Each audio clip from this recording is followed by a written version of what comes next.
Hello बच्चों, विरास education के इस प्लेटफॉर्म पर आपका फिर से स्वागत है। आज हम लोग हमारे जो चैप्टर था केमिकल रिएक्शंस एंड इक्वेशंस, उसका अगला जो पार्ट है, थर्ड पार्ट, उसको हम लोग आज डिस्कस करेंगे। ठीक है, यदि आप इस चैनल पर नए हैं तो इस चैनल को सब्सक्राइब करें और ज्यादा से ज्यादा इस वीडियो को शेयर करें, जिससे भी हमें मोटिवेशन मिले कि हम इसी तरीके के नई वीडियोस को आपके समक्ष लाते रहें। ठीक है, आज हम लोग जो बात करेंगे इसमें केमिकल रिएक्शन एंड इक्वेशन, जो क्लास 10th का चैप्टर है, इसमें आज हम लोग जिस टॉपिक को डिस्कस करेंगे उस टॉपिक का जो नाम है वो है केमिकल रिएक्शंस एंड इक्वेशंस। ठीक है, इसमें आएगा हमारा टॉपिक कि टाइप्स ऑफ केमिकल रिएक्शंस। ठीक है, मतलब जो केमिकल रिएक्शंस होती है वो कितने टाइप्स की होती है, तो उस टाइप्स को हम लोग आज क्या करेंगे, इस वीडियोस में डिस्कस करेंगे, जिसमें हम लोग सबसे पहले जिस रिएक्शंस को डिस्कस करेंगे उस रिएक्शंस का जो नाम है वो है कॉम्बिनेशन रिएक्शंस। कौन सी रिएक्शंस है बेटा?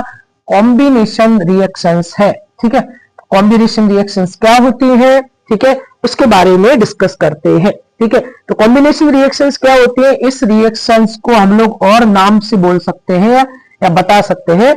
इसको सिंथेसिस रिएक्शंस भी बोला जाता है, इस रिएक्शंस को एडिशन रिएक्शंस भी बोला जाता है। ठीक है, तो केमिकल जो हमारी फर्स्ट रिएक्शन है कॉम्बिनेशन रिएक्शन, इसके दो अदर नाम भी है। ठीक है, जिसको बोलेंगे सिंथेसिस रिएक्शंस या क्या बोलेंगे बेटा, एडिशन रिएक्शंस बोलते हैं। क्या होते हैं ये रिएक्शंस? तो वो केमिकल रिएक्शंस जिसमें टू और मोर सब्सटेंस कंबाइन होंगे, दो या दो से ज्यादा सब्सटेंस जब कंबाइन होते हैं और कंबाइन होकर के ये क्या करते हैं, एक सिंगल प्रोडक्ट का फॉर्मेशन करते हैं। इस रिएक्शंस को कॉम्बिनेशन रिएक्शंस कहा जाता है। ऐसी रिएक्शंस जिसमें दो या दो से ज्यादा टू और मोर रिएक्टेंट्स ऐड होंगे और ऐड होकर के क्या करते हैं, एक सिंगल प्रोडक्ट का फॉर्मेशन करते हैं, उस रिएक्शंस को क्या बोलेंगे बेटा, इस रिएक्शंस को कॉम्बिनेशन रिएक्शंस बोलते हैं। ठीक है, हम इसके एग्जांपल्स को यदि बात करें, ठीक है, तो इसके एग्जांपल, फर्स्ट एग्जांपल यदि हम लें, calcium oxide react with water. ठीक है, जब कैल्शियम ऑक्साइड जो होगा, ठीक है, जिसका फॉर्मूला होता है CaO, कैल्शियम ऑक्साइड जो होता है, जो वाटर से रिएक्ट करता है तो कैल्शियम हाइड्रोक्साइड्स का फॉर्मेशन करता है। कैल्शियम जो ऑक्साइड है उसको क्विक लाइन भी बोला जाता है। क्या बोला जाता है बेटा? क्विक लाइन भी बोला जाता है, मतलब बिना बुझा हुआ चूना। ठीक है, ये जब वाटर के साथ रिएक्ट करेगा, क्या करेगा, वाटर के साथ रिएक्ट करेगा। ठीक है, यहां पर हमारे पास रिएक्टेंट कितने होंगे बेटा? 2। एक कौन सा रिएक्टेंट है? कैल्शियम ऑक्साइड है, और एक रिएक्टेंट कौन सा है? वाटर है। ठीक है, ये जब रिएक्ट करेंगे और रिएक्ट करके एक सिंगल प्रोडक्ट का फॉर्मेशन करेंगे, जिसको बोला जाता है कैल्शियम हाइड्रोक्साइड। किसका फॉर्मेशन करेंगे बेटा? कैल्शियम हाइड्रोक्साइड का फॉर्मेशन करेंगे। इसको सेक्ड लाइन बोलते हैं या फिर इसको बोलेंगे हम लोग बुझा हुआ चूना। और साथ में मैक्सिमम अमाउंट में हीट जो होगी वो रिलीज होती है। ठीक है, इस रिएक्शंस में मैक्सिमम अमाउंट में हीट रिलीज होती है, इसीलिए इस रिएक्शंस को बेटा क्या बोला जाता है? एक्सोथर्मिक रिएक्शंस भी बोला जाता है। ये रिएक्शंस जो होती है, कौन सी रिएक्शंस? Combination reaction. जो कॉम्बिनेशन रिएक्शंस होती है वो बेटा हमेशा एक्सोथर्मिक रिएक्शंस होती है। एक्सोथर्मिक रिएक्शंस क्या होती है? ऐसी रिएक्शंस जिसमें हीट जो होती है वो रिलीज होती है या इमिट होती है या रिएक्शन से बाहर निकलती है, उस रिएक्शंस को एक्सोथर्मिक रिएक्शंस बोलते हैं। और हमारी जो रिएक्शंस होगी कॉम्बिनेशन रिएक्शन, ये एक टाइप की कैसी रिएक्शंस होगी? एक्सोथर्मिक रिएक्शंस होती है। ठीक है, reaction in which heat is released. Heat क्या होगी बेटा? रिलीज होगी along the formation of product. जब प्रोडक्ट का फॉर्मेशन होता है उस टाइम पीरियड में हीट रिलीज होती है। ठीक है, इसका अगला नेक्स्ट एग्जांपल यदि ये देखें तो है बर्निंग ऑफ कोल। ठीक है, कोल जो होता है, कोयला जो होता है बेटा, वो बना होता है कार्बन से। किससे फॉर्म होता है कोयला या कोल? कार्बन से फॉर्म होता है। ठीक है, ये जब कोयला या कार्बन इसको ये बर्न करेंगे, तो कोई चीज किसकी प्रेजेंस में बर्न होती है? ऑक्सीजन की प्रेजेंस में, ठीक है। तो कार्बन ऑक्सीजन के साथ रिएक्ट करेगा और क्या करेगा? कार्बन डाइऑक्साइड का फॉर्मेशन करेगा और साथ में मैक्सिमम अमाउंट में क्या निकलेगी बेटा? यहाँ पर भी हीट रिलीज होती है, ठीक है। क्या रिलीज होती है? हीट रिलीज होती है। तो ये भी रिएक्शंस कहती है एक्सोथर्मिक, ठीक है। यदि हम लोग क्या करें, किसी वुड को बर्न करें या लकड़ी को जलाएं, ठीक है, तो उसमें भी लकड़ी जो होती है वो किससे मिलकर बनी हुई है? कार्बन से, ठीक है। तो वो कार्बन बर्न होगा ऑक्सीजन के प्रेजेंट में, ठीक है। तो हमें क्या मिलेगा? हमें मिलेगा कार्बन डाइऑक्साइड, ठीक है, और साथ में क्या मिलेगी? मैक्सिमम अमाउंट्स में हीट रिलीज होगी या मिलेगी, ठीक है। अगला है फॉर्मेशन ऑफ वाटर। वाटर का फॉर्मेशन भी एक कैसे रिएक्शन है? कॉम्बिनेशन रिएक्शन है। दो गैसेज होती है। कितनी गैसेज होती है? To gases, one hydrogen and second is oxygen, ठीक है। ये क्या होगी? कंबाइन होगी, जोड़ेगी। रिएक्टेंट कितने हो गए बेटा? टू रिएक्टेंट, ठीक है। यहाँ पर एक रिएक्टेंट हो गया हाइड्रोजन, एक हो गया ऑक्सीजन। हाइड्रोजन ऑक्सीजन मिलेगी, मिक्स डाउन होती है और किसका फॉर्मेशन करती है? वाटर का फॉर्मेशन करती है। तो ये भी एक टाइप की कैसी रिएक्शंस होती है? कॉम्बिनेशन रिएक्शंस होती है बेटा, ठीक है। अगला हमारा एग्जांपल आ जाएगा बर्निंग ऑफ नेचुरल गैस, ठीक है। नेचुरल गैस होती है वो होती है मीथेन। कौन सी गैस होती है? मीथेन। इस गैस को बोला जाता है मार्सी गैस। कौन सी गैस बोलेंगे? मार्सी गैस भी बोला जाता है, ठीक है। तो ये जो मार्सी गैसेज होती है, ठीक है, ये भी क्या करती है? ये भी, ठीक है, ऑक्सीजन की प्रेजेंस में बर्न होती है, ठीक है। ये गैस है CH4, इसको बोलेंगे मीथेन। ये मिलती है मार्सीज एरिया यानी दलदली इलाकों में मिलती है, ठीक है। और ये ऑक्सीजन के साथ रिएक्ट करती है, जलती है, बर्न होती है। किसका फॉर्मेशन करेगी? यहाँ पर कार्बन डाइऑक्साइड, वाटर, और साथ में यहाँ पर भी क्या रिलीज होती है? हीट रिलीज होती है, ठीक है। तो आई थिंक ये जो कॉम्बिनेशन रिएक्शंस है, ये वाला फर्स्ट ये जो रिएक्शंस है आपको इजीली या फिर बहुत अच्छे तरीके से समझ में आ गई होगी। इसके बाद में हम लोग हमारा अगली रिएक्शन है उसको देखते हैं। तब तक आप एक बार इसका स्क्रीनशॉट लेना है तो ले सकते हैं, ठीक है। आई थिंक आपने स्क्रीनशॉट ले लिया होगा। इसके बाद में हम लोग हमारा जो नेक्स्ट स्लाइड है, ठीक है, उसको देखते हैं, ठीक है। ये रिएक्शंस होगी आपके पास में, इसको बोलेंगे सेकंड रिएक्शंस को डीकंपोजिशन रिएक्शंस, ठीक है। कौन सी रिएक्शंस होती बेटा? होगी बेटा ये होगी डीकंपोजिशन रिएक्शंस होती है, ठीक है। तो सेकंड हमारे पास में केमिकल रिएक्शंस का टाइप है, इसको बोला जाता है डीकंपोजिशन रिएक्शंस, ठीक है। तो यहां देखते हैं क्या होती है डीकंपोजिशन रिएक्शंस। डीकंपोजिशन रिएक्शंस होती है मतलब किसी चीज का टूटना, ठीक है। क्या करना? किसी चीज का ब्रेक डाउन होना, ठीक है। तो यहां पर इस रिएक्शंस में क्या होता है कि रिएक्टेंट जो होता है वो टू और मोर, वन रिएक्टेंट जो होगा या एक रिएक्टेंट होता है वो टू और मोर प्रोडक्ट्स में क्या हो जाता है? ब्रेक डाउन हो जाता है। इसी रिएक्शंस को बोला जाता है डीकंपोजिशन रिएक्शंस, ठीक है। इसकी डेफिनेशन देखो, यहाँ पे क्या होता है? डीकंपोजिशन रिएक्शंस जो होती है वो क्या होती है? एक टाइप की केमिकल रिएक्शंस होती है, ठीक है। इसमें क्या होगा? एक सिंगल रिएक्टेंट जो होता है वो ब्रेक डाउन होता है। क्या होता है? एक सिंगल रिएक्टेंट ब्रेक डाउन होगा और क्या करेगा? टू और मोर प्रोडक्ट्स का फॉर्मेशन करेगा। दो या दो से ज्यादा प्रोडक्ट्स का ये क्या करता है बेटा? फॉर्मेशन करता है, ठीक है। क्या होती है डीकंपोजिशन रिएक्शंस? ऐसी रिएक्शंस जिसमें सिंगल रिएक्टेंट ब्रेक डाउन होता है, टू और मोर प्रोडक्ट्स का क्या करेगा? फॉर्मेशन करेगा, ठीक है। इसके एग्जांपल्स देखते हैं हम लोग यहाँ पर, ठीक है। यहाँ पर फर्स्ट एग्जांपल है heat of ferrous sulphate crystals, ठीक है। फेरस सल्फेट एक केमिकल्स होता है, ठीक है। इसको क्या करेंगे? हीट करेंगे या गर्म करेंगे, ठीक है। यदि किसी चीज को गर्म करना है तो किसकी रिक्वायरमेंट होगी? यदि किसी चीज को गर्म करना है या हीटअप करना है तो यहाँ पर हमको चाहिए रिक्वायरमेंट, वो चाहिए हीट की, ठीक है। इसकी रिक्वायरमेंट होगी हीट की। यदि किसी चीज को गर्म करना है, हॉट करना है तो क्या करेंगे? हीट की रिक्वायरमेंट होगी, ठीक है। तो जिस रिएक्शंस में हीट की रिक्वायरमेंट होती है उस रिएक्शंस को बोला जाता है एंडोथर्मिक रिएक्शंस। कौन सी रिएक्शंस होती है बेटा? Endothermic reactions. तो यहाँ पर जो डीकंपोजिशन रिएक्शंस होती है, इस रिएक्शंस में एनर्जी होती है वो एब्जॉर्ब होती है या हीट होती है वो एब्जॉर्ब होती है। इस रिएक्शंस को एंडोथर्मिक रिएक्शंस बोला जाता है।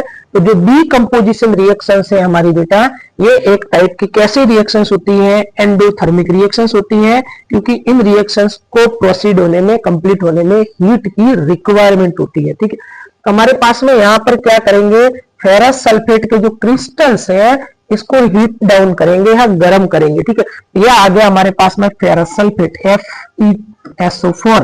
ठीक है, इसके 2 मॉलिक्यूल्स है। ठीक है, तो यहाँ पर FeSO4 फेरस सल्फेट हो गया। ठीक है, यहाँ पर इस फेरस सल्फेट को हीटअप करा या गर्म करेंगे। ठीक है, यहाँ पर ये आ गया हमारे पास हीटअप करा, इसको हीट डाउन करेंगे तो यहाँ पर हम लोगों को मिलेगा फेरस ऑक्साइड।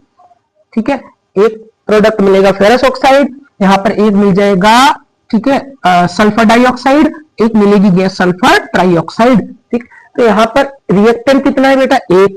कितने प्रोडक्ट्स में ब्रेक डाउन हो रहा है, 1, 2 एंड 3। 2 और मोर प्रोडक्ट्स में क्या होगा, ये डिवाइड होगा, डिसोसिएट हो जाएगा। ये रिएक्शंस होती है डीकंपोजिशन रिएक्शन। फेरस सल्फेट जो को हीट डाउन करेंगे, ठीक है, 2 और मोर प्रोडक्ट्स में ये क्या करेगा, डिवाइड होगा। ये एक टाइप की कैसी रिएक्शन है बेटा, किसका एग्जांपल होगा, ये एग्जांपल होगा डीकंपोजिशन रिएक्शंस का। आई थिंक ये एग्जांपल आपको इजीली समझ में आ गया होगा। अब हम पढ़ते हैं हमारे नेक्स्ट एग्जांपल की ओर, जिसमें हमारा आ जाएगा second example, decomposition of calcium carbonate. Calcium carbonate जो होता है उसको हम लोग डीकंपोज करेंगे, तो ये क्या करेगा, कैल्शियम ऑक्साइड में ब्रेक डाउन हो जाएगा और साथ में मिलेगी हमको कार्बन डाइऑक्साइड गैस। ठीक है, ये भी सिंगल रिएक्टेंट है। कौन है, कैल्शियम कार्बोनेट। इसको बोलेंगे लाइमस्टोन। क्या बोलेंगे, लाइमस्टोन यानी चूना पत्थर। चूना पत्थर का फॉर्मूला क्या होगा, या लाइमस्टोन का फॉर्मूला होता है कैल्शियम कार्बोनेट।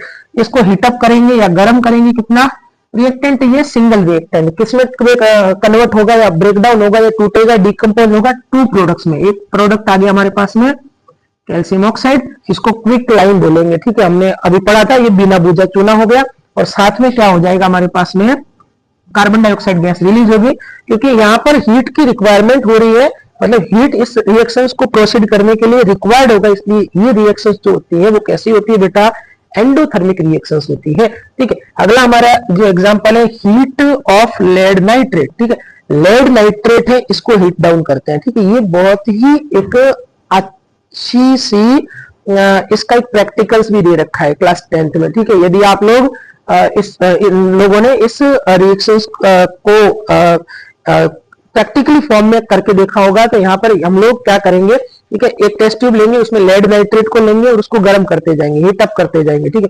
ठीक है, तो वो जब जब गर्म होगा, जैसे जैसे उसका टेम्परेचर इंक्रीज होगा, वो पहले लिक्विड में कन्वर्ट होता है और लिक्विड में कन्वर्ट होने के बाद में आप लोग थोड़ी देर और यदि उसको गर्म करोगे तो उस व्हाइट सॉल्ट में से, ठीक है, और व्हाइट सॉल्ट जो लिक्विड में कन्वर्ट हुआ उसमें से थोड़ी देर के बाद में ब्राउन कलर की का जो फ्यूम होगा उसका फॉर्मेशन होता है या फॉग का फॉर्मेशन होता है, यानी धुआं ब्राउन कलर का बाहर निकलता है। मतलब कि वहां पर नाइट्रोजन डाइऑक्साइड जो गैस है वो रिलीज होती है और इसका कलर जो होता है बेटा ब्राउन होता है। इसको आप लोग अच्छे तरीके से एज ए एक्सपेरिमेंटल फॉर्म में इसको लैब में भी करके देख सकते हैं। ठीक है, बहुत ही अच्छा एक प्रैक्टिकल है ये। ठीक है, लेड नाइट्रेट आ गया, क्या हो गया बेटा, लेड नाइट्रेट।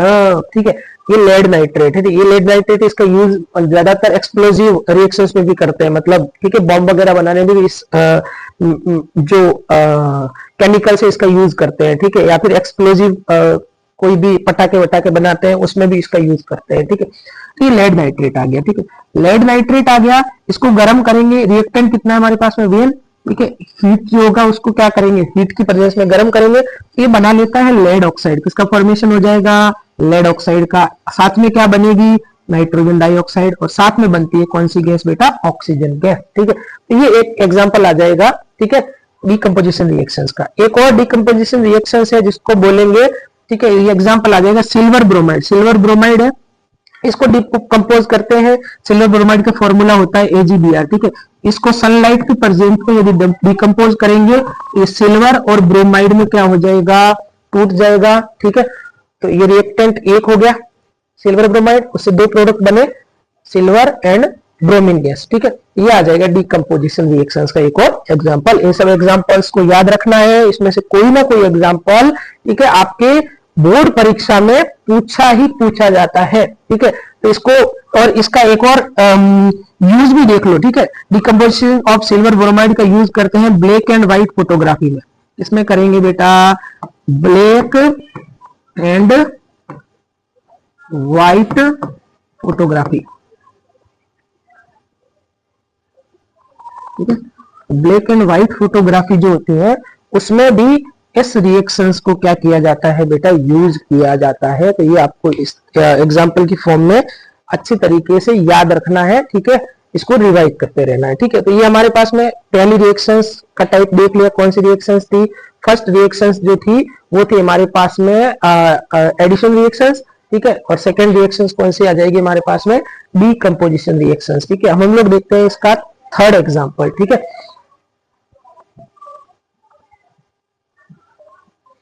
थर्ड है हमारे पास जो रिएक्शंस, इस रिएक्शंस को बोलेंगे, क्या बोलेंगे, डिस्प्लेसमेंट रिएक्शंस, ठीक है। कौन सी रिएक्शंस आ जाएगी बेटा, हमारे पास में जो थर्ड रिएक्शंस आएगी वो आ जाएगी डिस्प्लेसमेंट रिएक्शंस। डिस्प्लेसमेंट रिएक्शंस क्या होती है, ठीक है। ये रिएक्शंस होती है हमारे पास में टाइप ऑफ रिएक्शंस का थर्ड टाइप से, ठीक है। डिकम्पोजिशन रिएक्शंस क्या होती है, रिएक्शंस, ये जो रिएक्शंस होती है इसमें जो भी हमारे पास में जो बोल सकते हैं कि हाईली रिएक्टिव एलिमेंट होगा, ठीक है, हाईली रिएक्टिव एटम होगा, वो क्या करेगा, वो लो रिएक्टिव एलिमेंट को उसके प्लेस से रिप्लेस कर देगा या हटा देगा, ठीक है। हाईली एक्टिव रिएक्टिंग स्पीसीज होती है वो लो एक्टिव रिएक्टिंग स्पीसीज है, उसको क्या करेगा, उसके प्लेस से रिप्लेस कर देगा या हटा देगा, ठीक है। यहाँ पर देख लो, ठीक है। ये डिस्प्लेसमेंट रिएक्शंस है। डिस्प्लेसमेंट रिएक्शंस क्या होती है, एक टाइप की केमिकल रिएक्शंस होती है जिसमें मोर रिएक्टिव एलिमेंट होता है, वो डिस्प्लेस कर देगा किसको, लेस रिएक्टिव एलिमेंट को, ठीक है।